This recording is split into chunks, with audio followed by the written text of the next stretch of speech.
Welcome to Auto Resolve. In this guide, I will show you how to fix Bosch washing machine error code E35. Fix 1.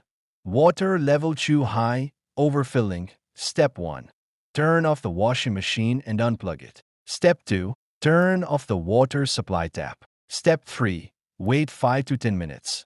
Then turn everything back on and restart. Fix 2. Check water inlet valve. Step 1.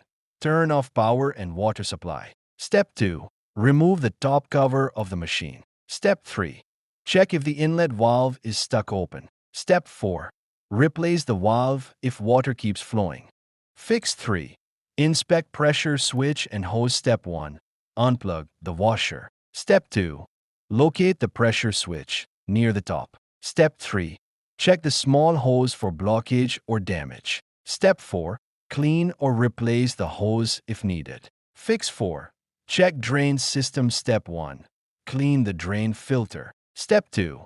Make sure the drain hose is not blocked or bent. Step 3. Run a drain spin cycle.